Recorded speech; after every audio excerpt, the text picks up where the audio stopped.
Renungan pada hari ini diambil dari kitab Kejadian. Demikian firman Tuhan yang disampaikan di dalam Kejadian 39 ayat 7-10. Selang beberapa waktu, istri tuanya memandang Yusuf dengan birahi. Lalu katanya, "Marilah tidur dengan aku." Tetapi Yusuf menolak dan berkata kepada istri tuanya itu, "Dengan bantuanku, tuanku itu tidak lagi mengatur apa yang ada di rumah ini, dan ia telah menyerahkan segala miliknya pada kekuasaanku. Bahkan di rumah ini ia tidak lebih besar kuasanya daripadaku, dan tiada yang tidak diserahkannya kepadaku selain daripada engkau, sebab engkau istrinya. Bagaimanakah mungkin aku melakukan kejahatan yang besar ini dan berbuat dosa terhadap Allah?"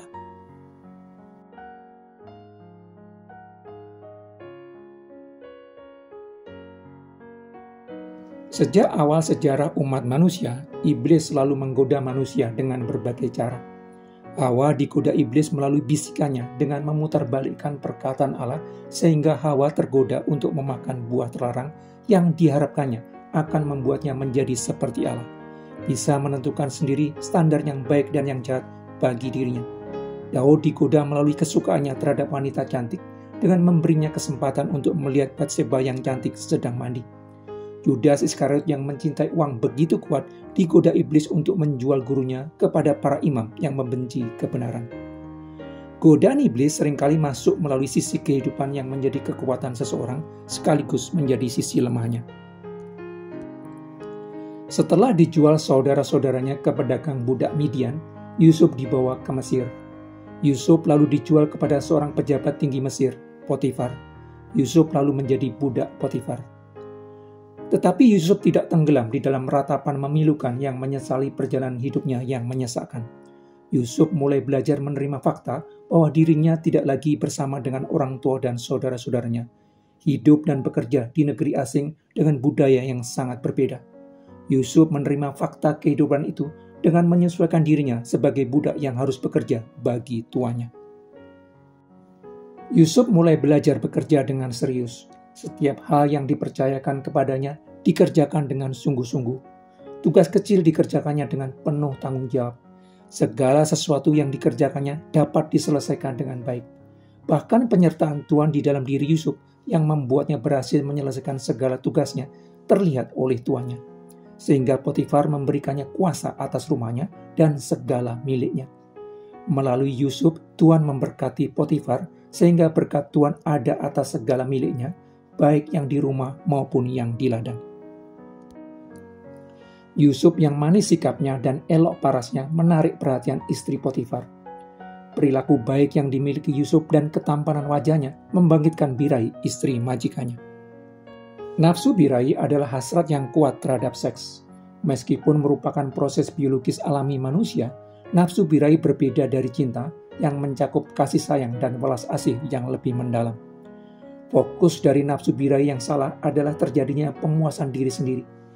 Sebagaimana cinta berlebihan kepada hal-hal duniawi, nafsu birahi bersifat progresif adiktif jika tidak diatasi. Keinginan untuk memuaskan diri sendiri akan semakin meningkat melalui aktivitas seksual. Dorongan untuk memenuhi nafsu birahi yang semakin besar akan mendorong pelakunya melakukan seks dengan siapa saja dan di mana saja.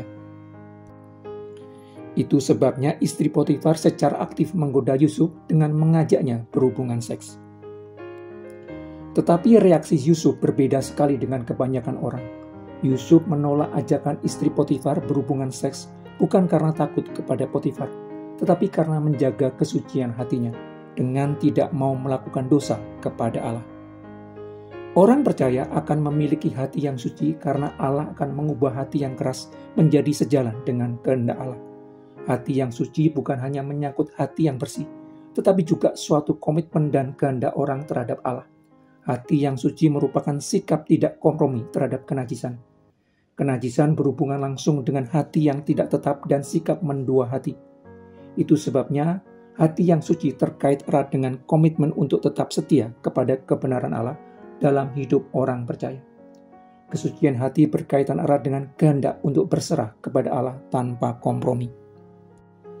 Karena itu, hati harus dijaga agar tetap murni dari keinginan-keinginan nafsu daging dari segala pikiran dan keinginan kotor, termasuk birahi yang tidak semestinya. Yusuf menolak godaan istri majikannya karena mempertimbangkan Allah yang telah memberinya kekuatan ketika dijual paksa kepada pedagang budak Midian. Yusuf mempertimbangkan Allah yang telah membuatnya berhasil dalam segala sesuatu yang dilakukannya di rumah Potifar, sehingga diberikan kepercayaan begitu besar oleh majikannya. Yusuf menghormati Allahnya. Permulaan hikmat adalah takut akan Tuhan. Karena menghormati Tuhan, maka Yusuf dapat menjalani hidup sesuai dengan rancangan Tuhan. Kebenaran Tuhan menjadi panduan bagi Yusuf dalam pengambilan keputusan hidupnya, sehingga tetap di jalan benar kehidupan yang disiapkan Allah baginya. Sebagaimana Yusuf menghormati Allah di dalam setiap langkah hidupnya, sebagai orang yang telah mendapatkan karunia kehidupan kekal, sudah selayaknya kita menempatkan kebenaran Allah sebagai pemandu dalam setiap pengambilan keputusan hidup, sehingga kita tetap berada di jalan benar kehidupan yang disiapkannya bagi kita.